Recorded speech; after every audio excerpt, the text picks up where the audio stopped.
Good morning and welcome back to Hiking with Kathleen. So today I'm taking a little road trip and I'm bringing you along. I'm heading to Pinery Provincial Park and the surrounding area in order to see what sort of migratory activity we can see, whether it be tundra swans and other birds. And I've caught sunrise. I stopped off in the Park Hill Conservation Area lookout and I showed you the beautiful sunrise. So it's going to be a gorgeous day. Glad you're along.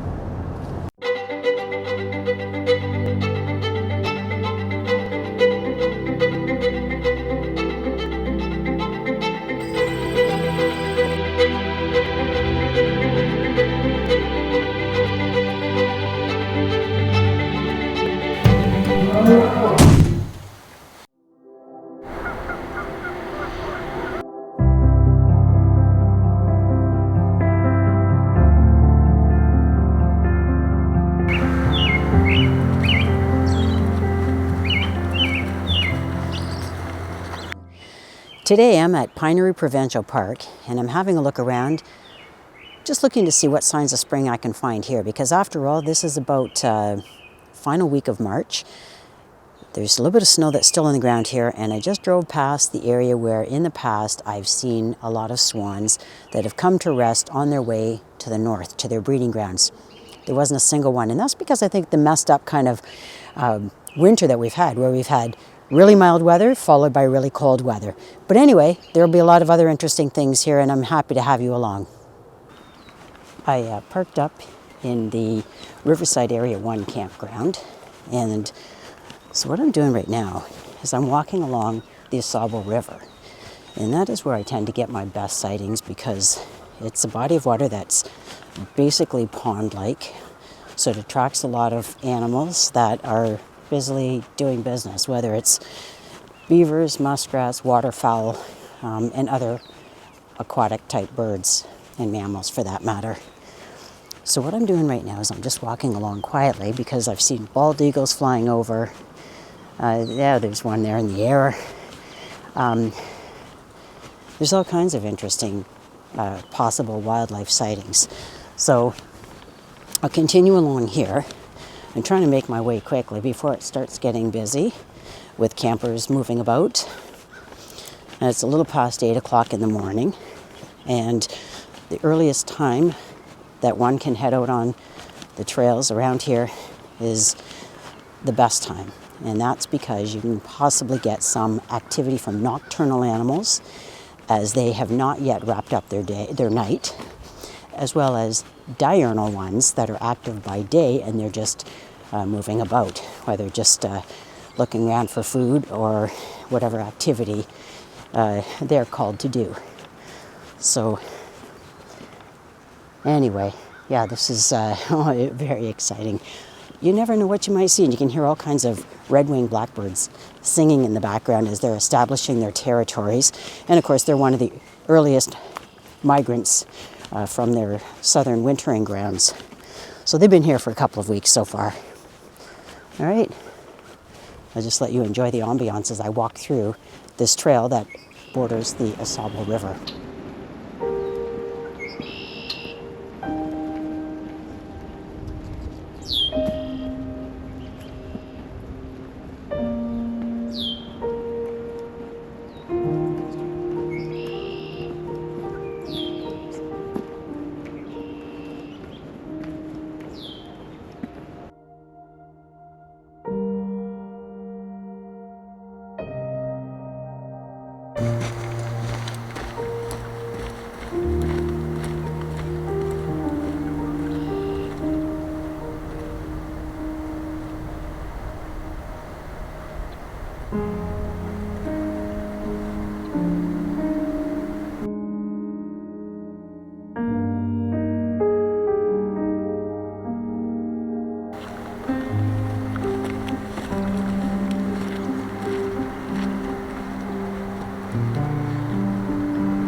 So I'm just walking the road where there is no trail at this point, back in the deep end of Riverside Area 4, and just having a look from some of the campground or campsites that give me a vantage point of the Ausable River, just to see what's out there. I mean, some of these are beautiful sites. So I'm going to continue to follow along the Ausable River, but I'll tell you, if you're seeking solitude and you like Pinery in principle, but you know that it gets really busy in the summer, there's nothing like this time of year. No bugs. Well, bugs are really not a problem at the Pinery anyway, in terms of biting bugs. And there were very few people camping in Area 1 Riverside, which is the only area that's open at this time of the year. I imagine, probably April 1st, which is in another week, maybe more of Riverside will open, maybe Area 2. I don't know their exact opening dates, but as time moves forward into the springtime, more and more demand is present, and they open more and more of the Riverside Campground. And some of you might wonder, well, what about the other campgrounds? Like, what about Dunes and Burley? There are 3 main campgrounds at Pinery: Riverside, Dunes, and Burley. So Dunes will be the one that'll open next, which, I don't know, might be June 1st or something. Don't mark my words, because it's been years. For those of you who've been following this channel for a while, may recall that I used to work here. I worked at Pinery for 10 years. But it turns out Burley has the most environmentally sensitive, yeah, that's a beautiful view. Burley has the most environmentally sensitive habitat. Burley Wet Meadows is another name it's known for. Not the name of the campground, but that's the name of the habitat. And so there are rare orchid species in there. So it requires a lot more protection. And so for that reason, it's only open for 2 months, just during the peak of the summer, July and August, and that's it. But that's the reason. Okay? Whew. Nice close vantage point to the Ausable, so I'm going to have a look. I've seen lots of common Mergansers, and they're beautiful.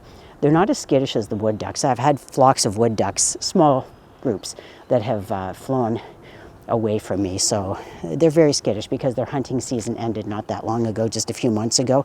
So by rights, they should feel fearful because they've had to take off for their life. Anyway, I'll have a look at the Ausable. I see a small, or a very small skiff of ice. And but most of the Ausable River is open during this last week of March.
So I followed the Ausable River, and now I'm out at the southernmost bridge, referred often as the Burley Bridge.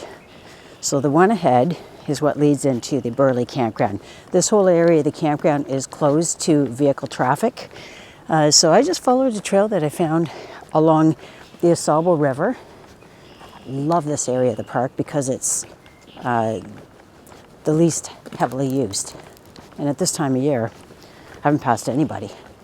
So this is really nice when you're seeking some solitude. In fact, in an earlier video, I referred to where you can find peace and solitude, and it's one of the main images you can see on the hikingwithkathleen.com website. And it's taken from that viewing platform as I'm watching beaver activity. So I'll give you an idea of what that area looks like at this time of the year.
So I'm just leaving the Burley Bridge area.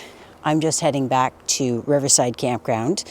And yeah, I just sat on that bridge there for a bit, and I really enjoyed that. Again, having the peace and solitude, but just keeping my eyes open. I saw an immature bald eagle that flew by, and of course there were geese. There were the ring-necked ducks that were up in that area. Saw a couple of females with, I don't know, about 5 males. And so anyway, I just was sort of immersed in the moment. So now I'm just heading back. I've been in the park for a couple of hours. Now it's about 10 a.m. So I'm going to make my way back to Riverside, and eventually I'd like to make my way out to Lake Huron. So go up to Picnic Area 9, have a look, and you know, maybe that's where the elusive swans are. I don't know. But anyway, that's okay because I'm bringing you along.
So it's taken me a couple hours to make my way back from the Burley Bridge to here, where I'm almost at Area 1 Riverside Campground.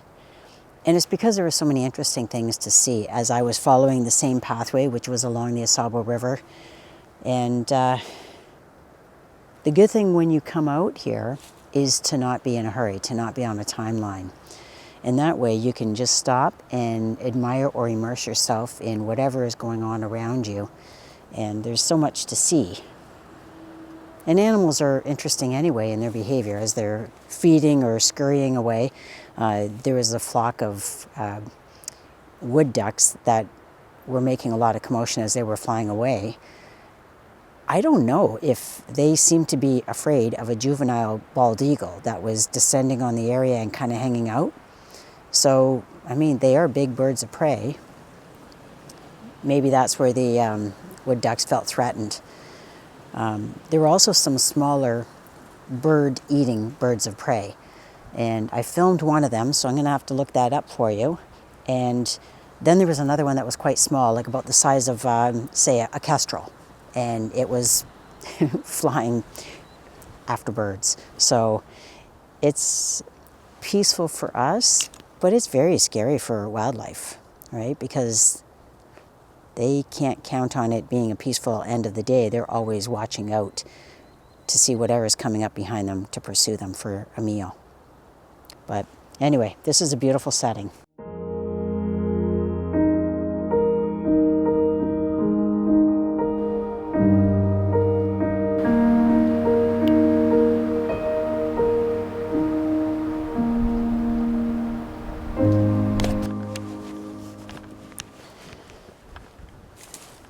So in this area here, it's clear that there's been a lot of recent beaver activity. So this tree trunk has been chewed to kind of a point where the beaver was chewing in order to get the top part of the tree and drag it into the water. So this is very common to see along the side of a body of water that beavers are living in. They don't care about the trunk, the stump part. The top part is what allows them, when they cut it down, to be close to the source of food, which is the young twigs, the more succulent parts of the tree, the leaves if it's the growing season. So there's this here too. Now, the rest of the tree is here. There's another tree branch, or trunk, I guess I should say. There's a few of them that are here that haven't been dragged to the water, but what that means is it now allows beavers to be able to access the area of the tree without exposing itself out on land for too long. So it will trim off the branches if it needs them to construct its lodge, which is the name of its den, or if it's building a dam, which is what it builds across a body of water in order to restrict the flow so they can flood an area. The reason they do that is so that more and more of the water allows them to swim to their next food source. That way they don't have to be exposed by being out on land. But anyway, there's quite a swath of fallen trees here. And so I imagine the beaver population is pretty strong in numbers. And there's been many times I've been able to video beaver activity with them actually engaged in it. I was disappointed I didn't get a chance to see a beaver today. I was here fairly early, but not early enough to be able to catch these nocturnal critters in action.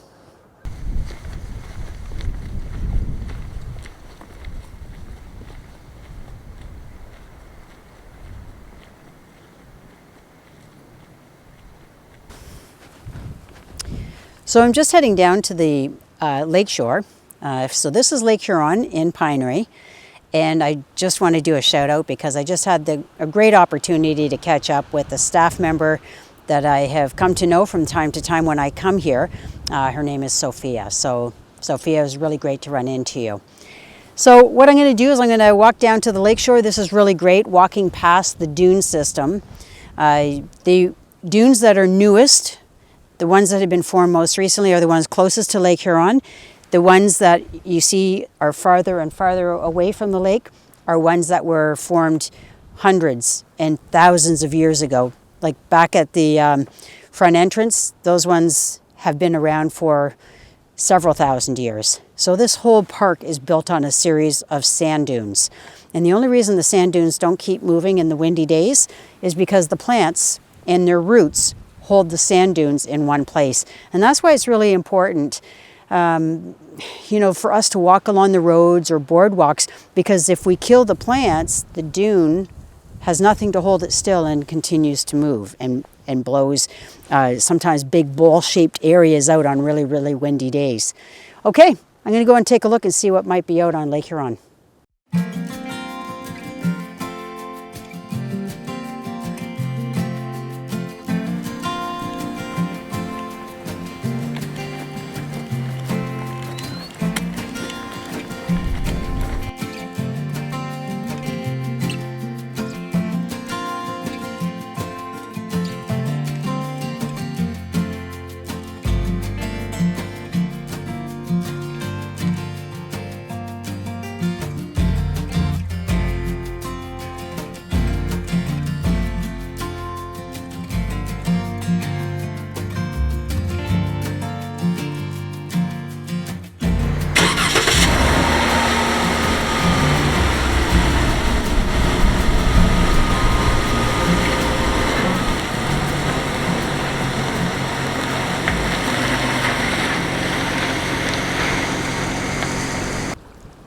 Well, I went down to Lake Huron, didn't see a single tundra swan, and then there's a place outside of the Pinery where they sort of converge. It's called Greenway Road.